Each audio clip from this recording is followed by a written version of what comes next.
Hey, it's Michael, and anyways, I have some bad news. As you can probably tell, I'm pretty sweaty right now. The thing is, I was exercising a while ago, and unfortunately, this weighted vest I got a while ago, it broke. It's all ripped up now.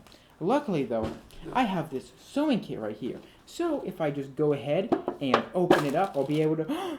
Cookies? What the heck? Okay, this is obviously just an over-dramatized way to say I'm going to be eating today Danish-style butter cookies, specifically McKenzie and Lloyds Danish-style butter cookies, which I've never consumed. That being said, these type of cookie tin are very stereotypically used for like holding sewing supplies. So I thought of that prefangle intro. That being said, most of what I said is true. That got freaking screwed up when I was exercising recently. It wasn't today. I did exercise, which is why I'm sweaty, coincidentally. But I actually just put all the weights from it into a backpack. Kind of worked, but I'm in pain, so I would not recommend doing that unless you want to exercise and you do not have anything else you can really do, because I did not want to sew that yet. That being said, I do intend to sew that, at least attempt to, and if it doesn't work, then, well, I'm just going to have to use the backpack strategy until I can afford to casually purchase a new weighted vest, which I can afford it. I just don't really want to, if that makes sense. Anyways, we're getting way off topic. I just was trying to think of a funny introduction for this video. And I wanted to explain why I'm obviously super moist, which you can just tell from looking at my hair. I might want to adjust this because it's shining directly onto my eye. Is that better? I don't know. I'm really bad with getting perfect lighting, but that's probably good enough. Anyways, I'm going to open these cookie tins, and there's quite a large variety. I'm assuming they all taste exactly the same. The only difference is the decoration. These ones are just like... Oh, there's octagons? Yeah, 1, 2, 3, 4, 5, 6, 7, yeah, 8 sides. So those are octagons. We have just circle-shaped ones. We have rectangles with a bunch of sugar on them. We have these crescent ones, and we have these pretzel-shaped ones. So I'm guessing these are all exactly the same. Does it say on the container? Oh, there are words on the container. Wait, let me see if any of them are relevant to this video. If I can get this sealed. No.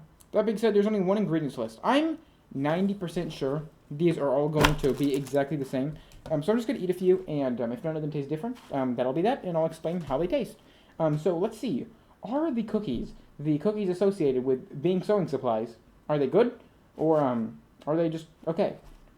I don't know. I'm just going to take one from the middle, right here, this rectangular one with sugar sprinkled on top, and I'm going to take a bite and tell you how it tastes. So, here we go.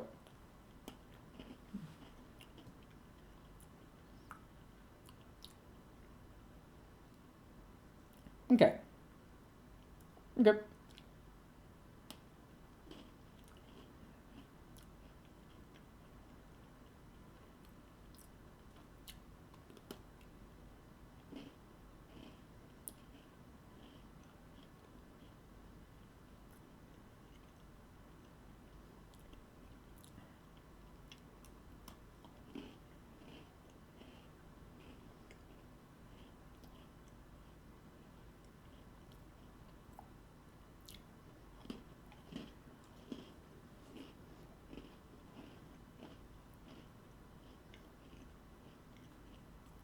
Yeah. These cookies taste exactly how you'd expect them to, just from looking at them. They're not by any means bad, but they're not crazy. They're pretty much just completely regular cookies. I'm trying to think of other cookies to compare them to, because they're not bad. They're kind of similar to vanilla wafers, except they taste just slightly different. They don't taste quite the same. They're very similar to vanilla wafers, though. So if you've had those, you've had a very similar thing. They're not by any stretch of the imagination bad, and I would recommend them if you like cookies, if you like similar things to this. It's just, they're not that exciting. I really don't know how better to explain it, because lately I've been trying to eat healthier a lot. You can probably tell I've been exercising, etc. I'm going to stop bringing that up. I'm just rambling here at this point. I've been trying to eat healthier. So me, someone who's trying to be marginally more health conscious than I was at one point, want to go out of my way to just casually have these cookies. I might have one or two every now and then. But sweets aren't really something I go crazy for. At least not nearly to an extent I might have at one point. Because, as I said, I am trying to eat healthier lately. Ultimately, though, I would not by any stretch of the imagination call them bad. But if I were to decide what a daily caloric intake would be worth spending it on, I probably would not go out of my way to have these unless there really wasn't anything else. Most other types of cookies, like peanut butter cookies or chocolate chip cookies, are more exciting than these, but these are not by any stretch of the imagination bad. These are good cookies. They're just very simple, which isn't a bad thing.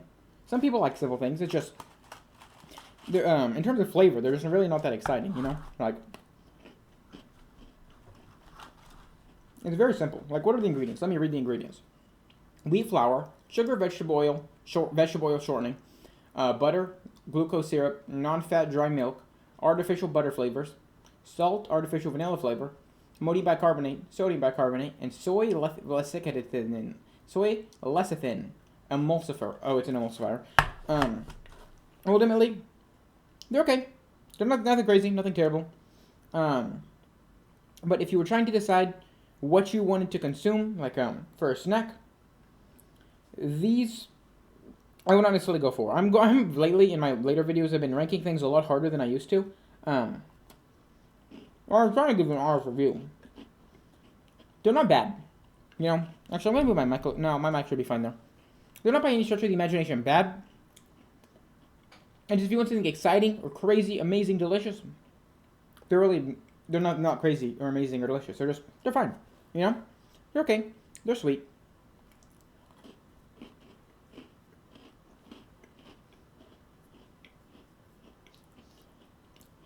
I really don't know what else to say. They are very dry, so I would recommend drinking something with them. If I were to do that, I might improve the experience, but... So, ultimately, if I were to rank the container, the presentation, super high, you know? This is the stereotypical, amazing way to store sewing supplies. But in terms of flavor, they're really nothing crazy. Nothing terrible either. You know, they're traditional cookies, you know? If you're looking for Danish-style butter cookies, traditional ones, they taste good. Not by any stretch of the imagination bad at all. They taste pretty good. And I would recommend them if that's specifically what you're looking for. But if you're looking for something crazy or out of the box that you've never had before, I would recommend looking elsewhere because it is very simple. They just taste like sugar cookies or butter cookies, but they taste the same as sugar cookies pretty much, only slightly different. If you've had vanilla wafers, you've practically had these because they only taste very slightly different. And honestly, I'd probably rank vanilla wafers a little bit higher because they're cheaper and a bit more consistent. So ultimately, not a bad rating. They're not bad at all. Not by any stretch of the imagination are they bad. It's just, they're not amazing. You know, I'd give them like a 6.8, a very, very good ranking. But there's a lot of things I would rank higher because, you know, they're not crazy good, they're not crazy terrible. The majority of the ranking would be in presentation, in which case they're 10 out of 10. Amazing presentation. It's just, you know, ultimately, it's not backed up in terms of flavor, you know. So if I were to say, let's say, you consume exactly 2,000 calories in a day, I would not think 4 cookies for 160 of those calories would be worth it, personally. Ultimately, though, they weren't bad at all, and I would actually recommend them if you like cookies that taste similar to this. But they're just not quite the level of exciting or amazing that I would hoped for when trying to taste cookies. And maybe I'm getting way too into this because I'm just trying to review cookies. And honestly, I've repeated myself like 30 times, so I should probably end this video. So that's what I'm going to do. This is my McKenzie and Lloyds Danish-style butter cookies review. They're not good. Well, no, they are good. They are good. They're 100% good, I promise. But they're not bad by any stretch of the imagination. They're just average, I'd say, which isn't a bad thing. Isn't a great thing. They're good. So if you want to try them, do. Thank you guys for watching. I like Clemens, and I'll see you guys in the next video where I don't know what I'll be doing, but I will be eating these cookies probably, unfortunately.